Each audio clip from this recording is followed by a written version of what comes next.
such a distinguished group of speakers and to be able to be with you all today. RC, I'll let you know that you're not the only producer in the room. I actually know of several in the room, and some of my colleagues are in agriculture. I actually profess to be a researcher and scientist, but on the side and on weekends, I'm a dairy farmer, and my family also has a beef operation. So I get the advantage of being on both sides of the industry. In the discussion I'm going to share with you today, I'm going to repeat some of what you've already heard. As Paula mentioned, one of the things that I see facing agriculture is this booming population. It's kind of staggering to know that the last 12 years showed a 1 billion person increase in population, and the next billion will be added in the next 12 years. In my parents' lifetime, population on the planet has nearly tripled. That's amazing. When you think about the impact of this, one that's already been mentioned is that we have to feed these people, and unfortunately, arable land is decreasing. That land that's available to produce food for people is decreasing. And it's led to hunger and hunger-related fatalities being the #1 cause of death across the globe. And that's today. Imagine what it's going to be like when the next billion people are added. How are we going to feed those people? Can we do it? I think we may be able to. I go back to how is it possible, and one of the questions I got in my written prelims way back in graduate school from a really, we'll just call him evil at times mentor, trying to be funny, was that how is it possible for a black and white cow to eat green grass and give white milk? Now that, to me, was a mind-boggling question. It took me pages to come up with this brilliant answer, but I'll shorten it for you today. I think that the simple equation is that we raise great forages. The animal then consumes grass or energy, converts that because they have great genetics to do that, and then they convert it into meat or milk or products that we then consume. Now that formula seems really simple, but when you're talking about trying to increase efficiency to feed 9 billion people, it's not as simple. Luckily, Mr. Hunt just mentioned some of the progress that's been made has been achieved because of technologies, biotechnologies, and diagnostics that have allowed improvements that wouldn't normally be achieved in the time span that they've been achieved. The poultry industry alone has seen over 250% improvement in feed efficiency just since 1957. That number is staggering. The pork industry mirrors those numbers. The dairy industry as well has seen that milk production in my lifetime has doubled on a per cow basis. And much of that is due to improvements in genetic selection that started back in the 40s and 50s. Artificial insemination and embryo transfer help push this movement along. But what's the next step? How do we achieve the next drastic improvement in production that has to occur to prevent global catastrophe? As Mr. Hunt also mentioned, genomic selection is now available. And in the past 5 years, I've really enjoyed seeing this as part of my dairy operation. And that instead of trying to pick the pinnacle female, the prize-winning female based on a parent average and a typical pedigree that says this is what the father looks like, this is what the mother looks like, so this is what the offspring should look like, to now being able to look at over 50,000 SNPs of DNA of the father and the mother and look at how those may combine to result in the most viable, most productive, and most efficient offspring. And we've already seen in the past 5 years that the trend for milk production has started to change in slope. So this is already showing an impact. Now, I said that equation of cow eats grass, gives milk, or hen eats corn, lays egg, or in the case of Mr. Hunt, pig eats corn, gives bacon. That seems really simple, And it's ideal that these animals can achieve the efficiencies we're talking about, but they can only do that if they're healthy. And unfortunately, that's not really the case. In 2013, the World Organization for Animal Health estimated that over 20% of the losses in livestock production were due to morbidity and mortality of animals. That translated into over 60 million tons of meat, 150 million tons of milk, and $300 billion lost in 1 year. Let me put that into perspective for you, since I think in dairy terms. 150 million tons of milk would be enough, if my calculations are right, for about 88-ounce glasses of milk for every person on the planet in 1 year. And that's from animals that already exist. That's not adding new animals. That's just based on a lack of efficiency due to animal diseases and animal health. Now, producers are smart, and they know that healthy animals are the most efficient. So we are the number one animal welfarist. We want animals to be happy and healthy to produce more, and so we do treat animals with antibiotics to achieve better health.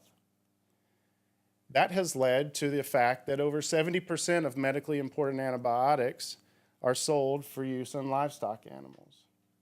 And the negative of that is that there are resistant strains of bacteria that have shown to be developing, and it's impacted regulation of how and when we can use antibiotics in animal agriculture, and that's a good thing. You know, the way that resistant organisms develop can actually either come from the human side or they can come from animals, both being treated with antibiotics.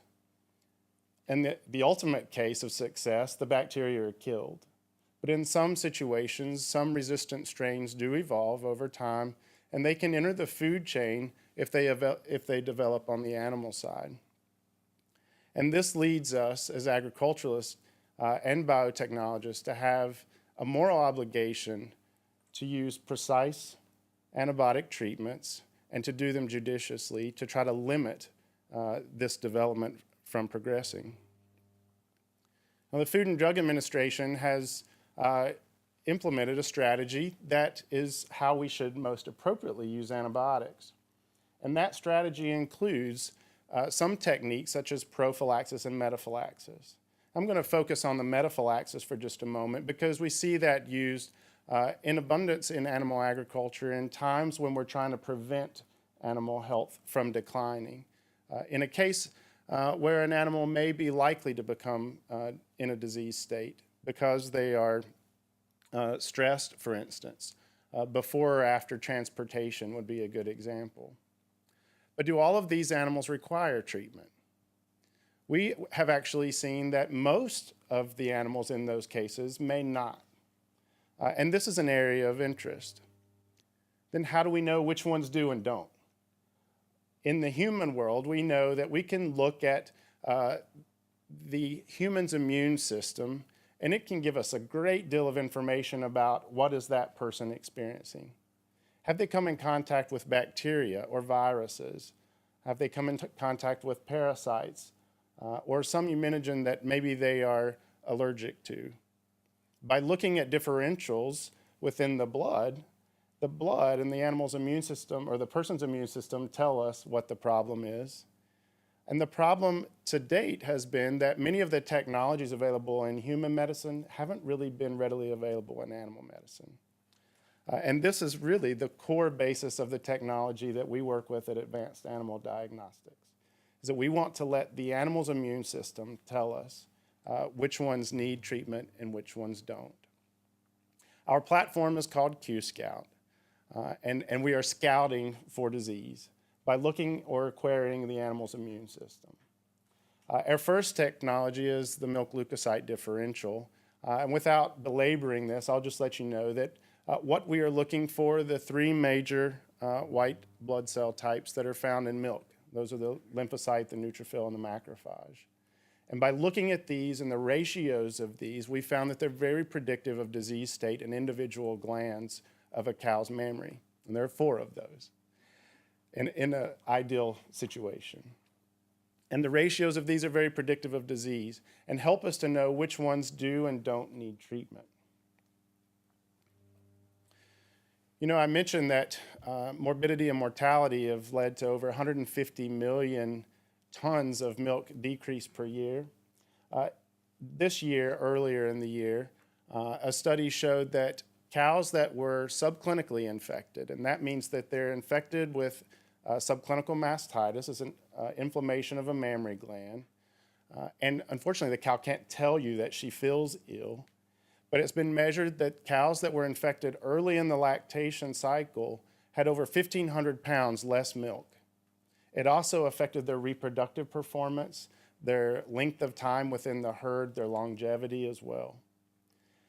However, we found that when we apply our technology and looking at differentials of those quarters as a predictor of infection and then subsequently treat the ones that are infected, we can recover over 1,200 pounds of that milk, and we can recover most of the reproductive success of those animals. With the case of metaphylaxis, we also see a situation in the dairy industry where cows are dry treated at the end of lactation. That process has been recommended by the National Mastitis Council for over half a century. And it is both to treat true infections that exist, but also to prevent new ones in a time of transition in the animal's life. But what we found is that all quarters are not infected, and many of them don't need treated. And when applying our technology, we can see that neither milk production or somatic cell count as a measure of animal health or gland health are affected the next lactation, and we reduced antibiotic treatments in trials by as much as 60%. These same things hold true in the beef industry. Our technology can be applied to any biological fluid. So when testing calves entering a feedlot, for instance, we can take a sample of blood and measure the differential, and instead of metaphylactically treating all the animals upon arrival, only treat those that truly show signs of disease, or segregate the ones that show signs potentially of a viral infection. And thereby, we limit the amount of antibiotics being needed unnecessarily and more precisely use those that are needed. In the future, we see that this space, the diagnostic space, is going to grow in animal agriculture, and the producers we talk to are hungry. They are hungry for technologies to help them be more efficient, but also treat the animals precisely and judiciously.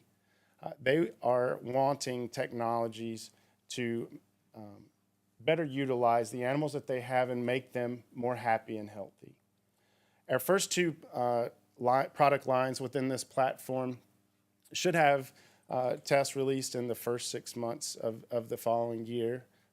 And our last one looks at cell-mediated immunity, also querying the animal's immune system to tell if she's been exposed or not, and then that in turn would help us know if they should or should not require treatment. So in summary, we believe that diagnostic testing provides valuable information. Particular to our testing, we see improved efficiency in production when applying this in a production setting, and that leads to improved animal well-being and improved animal production as a final result. And it is our moral obligation to instill more precise and judicious use of antibiotics, and diagnostics play a major role in that capability. And this helps us achieve our overall mission at AED, which is to help ensure a more abundant and safe food supply for a growing population. Thank you.